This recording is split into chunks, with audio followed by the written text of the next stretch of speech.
히브리서 3장 1절에서 11절까지 말씀 같이 읽겠습니다.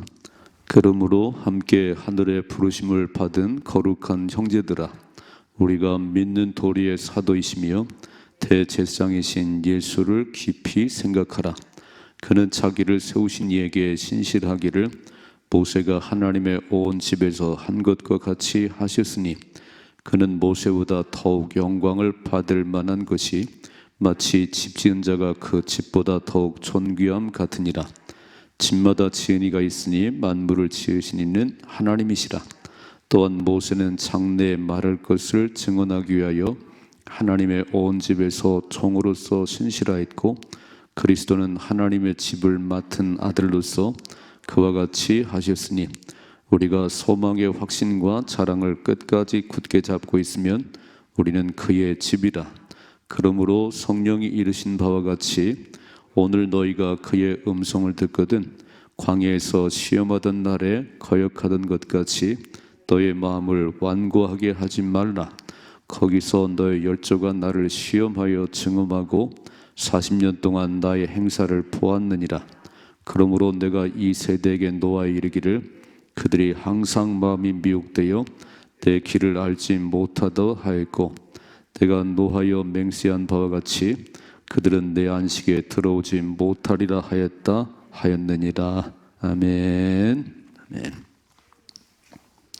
자, 어제 아침 말씀 2장에서 예수님께서 왜 성육신 하셨나, 왜 사람과 같이 혈과 육을 가진 사람이 되셨나, 세 가지 얘기했어요. 첫째는 우리의 죄를 용서하시려고, 사람의 몸이 아니면, 우리가 똑같은 사람이 아니면 그 죄를 용서할 자격이 안 돼요. 죄가 없으신 분, 우리가 똑같은 사람이시되 죄가 없으신 분이 이야기이기 때문에 사람이 되셨다. 두 번째, 마귀의 일을 멸하러 오셨다. 늘 마귀에 이렇게 끌려다니는 우리에게 마귀의 일을 멸하러 오셨다. 그래서 예수님만 나타나시면 귀신 들린 사람이 덜덜 떨어지요. 나를 멸하러 오셨나이까. 그래서 우리는 예수님만 내 마음에 모시면 마귀 무서워할 거 없어요. 마귀가 한 길로 왔다가 일곱 길로 떠나갈 것이고, 밖에서 으르렁거리지 절대 못 들어와요. 내 안에 예수님만 계시면. 근데 예수님이 떠나가 버리면, 예수님과 멀어지면 쑥 들어오지요. 일곱 귀신 끌고 들어오지요. 청소가 잘 돼 있는데 내 마음속에 예수님이 주인이 아니면 일곱 귀신 끌고 들어옵니다. 그래서 처음보다 더 악한 사람 된다는 거예요. 예수 믿다가 타락하면 아주 악한 사람 됩니다. 우리는 절대로 예수로 충만하셔야 돼요. 세 번째, 죽음의 공포에서 우리를 해방시켰다. 사람들은 다 죽음이 두려웠어요. 죽음이 제일 큰 문제였어요. 그런데 예수님께서 죽음의 권세를 깨트리고 다시 살아나셨습니다. 사망아, 너의 쏘는 것이 어딨냐. 쫙. 그래서 이제 우리 예수님 믿은 다음에 진짜 죽음이 두렵지 않으시지요? 우리는 죽음이라는 게 천국 가는 통로니까, 죽음이 없이는 천국 못 갑니다. 이 육을 벗어나야 되니까. 그래서 이 세 가지. 예수님께서 성육신 하신 이유는 우리의 죄를 용서하시려고, 그리고 마귀를 멸하시려고, 그리고 죽음의 공포에서 우리를 해방시킨 그 예수님. 그래서 오늘 말씀 보세요. 3장 1절에 그러므로 함께 하늘의 부르심을 받은 거룩한 형제들아, 우리가 믿는 도리의 사도이시며 대제사장인 예수를 깊이 생각하라. 우리의 생각이 뭐냐는 거 이렇게 해요. 어떤데 그러지요? 너 넉나갔냐? 너 뭔 생각하고 살아가냐? 이렇게 묻지요. 그런데 너 뭔 생각하고 사는 거야? 너 넉나갔구나, 넉나갔어. 그러거든요. 뭐라고 그러지요? 호랑이 물려가도 정신만 차리면 살아. 정신 차려야지. 이런 얘기예요. 우리의 믿는 도리의 사도이시고 대제사장이신 예수님께 우리의 생각을 고정시키라는 거예요. 영어로 쓰면 fix on이에요. fix on. 너의 생각을 아주 막 못을 박듯이 탁 고정시키라는 거예요. fix on. 그러니까 보통 생각은 안 돼요. 우리의 모든 생각을 예수님께 집중하시는 겁니다. 그래서 예수님만 바라보면 승리할 수 있는 거예요. 잘 생각해 봐요. 애굽에서 나와서 며칠 가다 보니까 홍해가 놓이고 뒤에 바로의 군대가 막 따라와요. 이렇게 막. 그때 뭘 생각하냐, 뭘 바라보냐가 이게 승리할 수 있고 패배할 수 있어요. 앞을 바라보니까 홍해가 놓이고 뒤를 바라보니까 바로의 군대가 따라오는데 죽었구나. 이제는 죽었구나. 앞으로 가면 홍해에 빠져 죽고 뒤로 돌아가면 다시 노예가 되는데, 아니 애굽에서 나왔는데 뭘 바라보지요? 그때 이스라엘 백성들은 홍해를 바라보고 뒤 바로의 군대를 바라보면 모세야, 애굽에 매장지가 없더냐? 아니 여기로 끄집어내 우리를 죽게 하냐? 막 소리 질렀어요. 그때 모세가 뭐라 그러지요? 가만히 있어서 하나님이 하는 역사를 보라. 너희가 오늘 본 애국 군대는 영원히 다시 보지 못하리라. 누구를 바라봤지요? 하늘을 바라봤잖아요. 딱 하늘 이렇게. 우리가 오늘 이 땅을 살아갈 때 눈앞의 현실은 참 어려움이 많아요. 우리의 삶의 현실은 막 여러 가지 일들이 벌어지는 거예요. 뭐라고 말씀해요? 1절의 말씀, 그러므로 함께 하늘의 부르심을 받은 거룩한 형제들아. 부르심을 받은, 우리를 건져내신 거룩한 형제들아, 하늘을 바라봐야지. 예수님께 생각을 고정시켜야지. 너의 생각이 자꾸 세상에 있구나. 세상에 이렇게 삶의 문제만 바라보는구나. 그래서 절대 못 이기는 거예요. 오늘 우리의 생각을 예수님께 고정시켜야 됩니다. 딱 예수님께, 주님이 함께 하십니다. 죽음의 권세를 깨뜨리고 다시 사신 예수님 바라보면 승리합니다. 우리를 죄에서 구원하시려고 대신 죽으셨는데 우리 아버지가 나를 대신 죽으셨나요? 우리 어머니가 나를 대신 죽지 않았어요. 나를 참 기르신다고 애쓰셨는데 참 애쓰셨죠. 그런데 나를 대신 죽진 않았어요. 예수님은 나를 대신 죽으셨습니다. 목숨까지 던지는 그분을 바라보면, 나를 얼마나 사랑하는지 목숨까지 던지는 그 예수님 바라보면 승리할 수 있지 않겠어요? 그래서 우리는 늘 예수님 바라봐야 되는 거예요. 그 예수님이 누구냐는 거예요. 2절이죠. 그는 자기를 세우신 이에게 신실하시기를 모세가 하나님의 온 집에서 한 것 같이 하셨으니. 모세가 충실한 지도자였잖아요. 막 광야 40년의 길을 걸어갈 때도. 근데 그 모세처럼 예수님을 보내신 하나님 앞에 신실했다는 거예요. 읽어봐요. 3절. 그는 모세보다 더욱 영광을 받을 만한 것이 마치 집 지은 자가 그 집보다 더욱 존귀함 같으니라. 그러니까 사람들은 모세. 그래서 신명기 말씀이면 하나님께서 모세의 시체를 숨겼어요. 이렇게. 만일에 모세의 무덤이 거기 있었다면 사람들은 모세밖에 몰라요. 하나님이 모세가 어디 묻혔는지를 숨겨놨어요. 여러분, 다윗이 위대한데 지금도 이스라엘 가면요, 다윗의 무덤 앞에 사람들이 다윗. 근데 그 모세와 비교할 수 없는 분이 우리 예수님이시다. 1장에는 뭐냐면 천사보다 뛰어나신 분이 예수님이시고, 오늘 3장에는 그렇게 사람들이 숭배하는 모세가 죽으니까 30일 동안 애국을 했어요. 여호수아 1장에 보시면 30일 동안 애국을 했는데, 그래서 하나님 모세의 시체를 치워버렸어요. 왜 자꾸 사람을 바라보냐? 왜 모세만 바라보냐? 모세는 나의 심부름꾼이야. 그는 구원자가 아니야. 근데 그 모세, 사람들이 그렇게 추앙하는 모세보다 비교할 수 없이 우월하신 분이 예수님이시다. 다시 한번 3절이죠. 그는 모세보다 더욱 영광을 받을 만한 것이 마치 집 지은 자가 그 집보다 더욱 존귀함 같으니라. 집마다 지은이가 있으니 만물을 지으신 이는 하나님이시라. 또한 모세는 장래에 말할 것을 증언하기 위하여 하나님의 온 집에서 종으로 벌간 줄, 하나님의 집에서 종으로, 그렇죠, 종으로, 하나님의 심부름꾼으로 참 신실했습니다. 충성했습니다. 그런데 6절, 그리스도는 하나님의 집을 맡은 아들로서 벌간 줄. 종과 아들은 비교가 안 되지요. 종은 상속권이 없어요. 아들에게 상속권이 있는 것이지.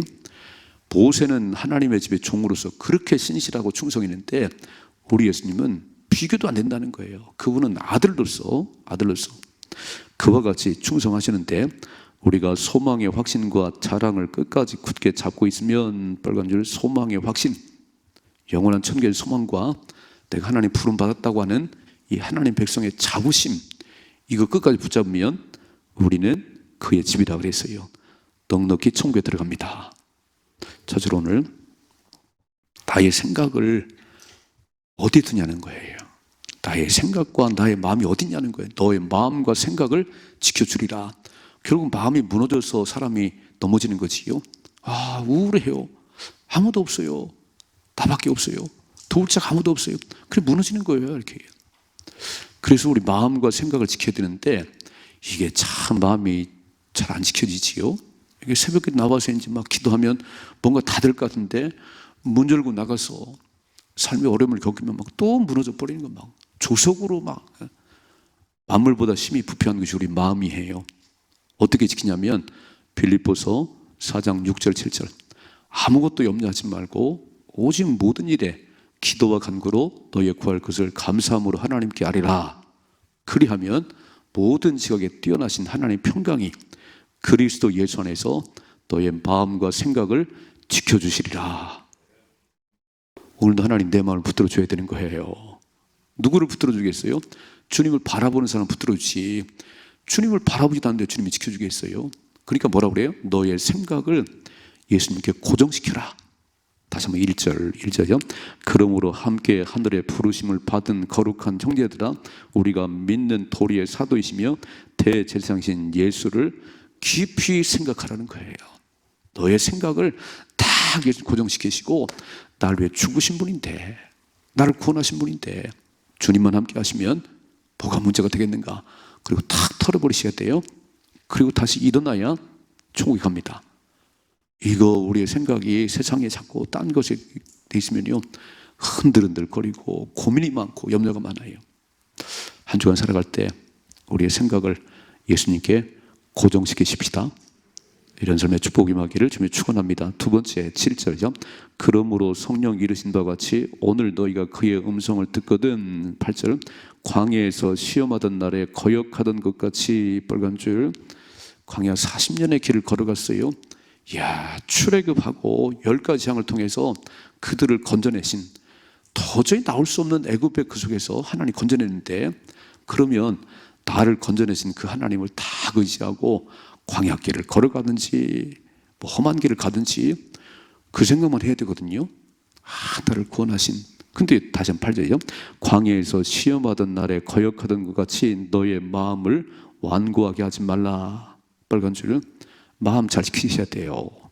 자, 무릇 지키면 잠언 4장 23절 무릇 지킬 만한 것보다 통 내 마음을 지키라. 생명의 근원이 마음에서 나느니라. 그런데 광야 40년의 길을 걸어갈 때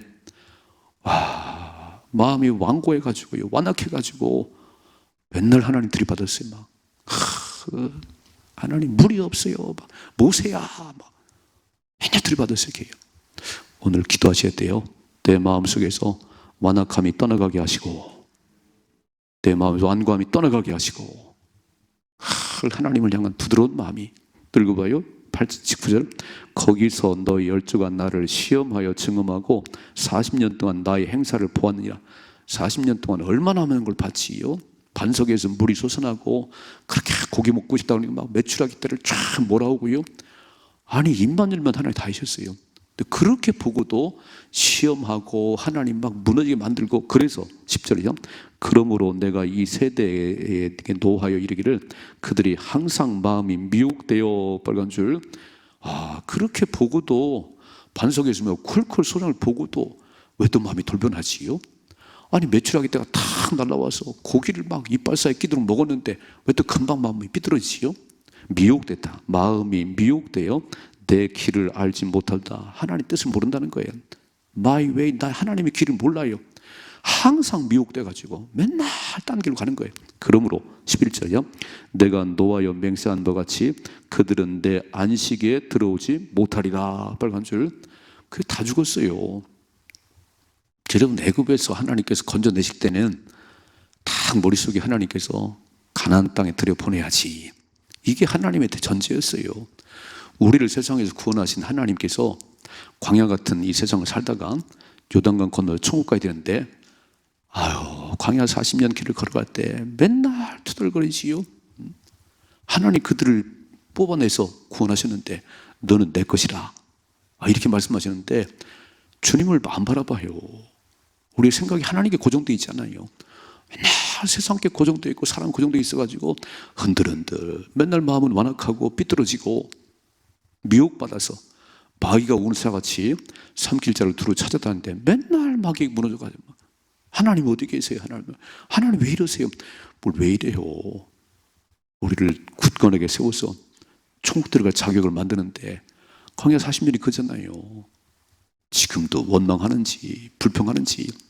가나안 땅을 탐지하고 40일 동안 탐지하고 와서 보고하랬더니 못 들어간다네. 못 들어간대요. 아니 들어가고 못 들어가면 하나님이 하는 거지. 그 땅이 산지냐 평지냐 누가 사냐 이거 보고 오라고 그랬더니 거인들 쳐다보고는 못 들어가. 우린 다 죽어요. 메뚜기 같아요. 그 하나님이 40년을 돌렸어요. 이렇게. 이야, 한 달 안에 한 열흘 정도 지나면 갈 수 있는 그 길을 40년을 광야 생활했구만. 그 마음이 어떠한지 하나님 보시려고. 그랬더니 완악한 마음 가지고 맨날 미혹받고 그래서 20세 이상 장정들 60만 명 가운데 2명 살았어요. 잘 생각해 봐요. 20세 이상 그 출애굽의 역사를 다 보고 수많은 걸 다 알 수 있는 20세 이상의 남자들 가운데 2명 들어갔습니다. 그렇다면 조심하셔야 돼요. 예수님 구원받은 저와 여러분들도 이 땅에 사는 동안 예수님의 생을 고정시키시고 영원한 천국을 소망해야 되는데 천국은 안 보여요. 주님은 안 보여요. 맨날 물이 없어요. 경제가 어려워요. 그거 생각하다 다 무너져 버리네요. 여러분 천국 들어가셔야 됩니다. 천국 들어가셔야 돼요.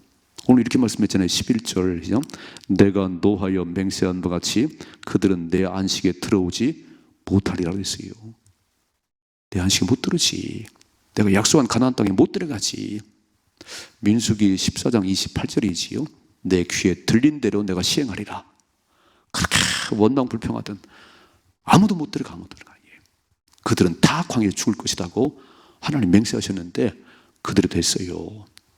은혜를 기억하십시다. 은혜를 잊지 말아요.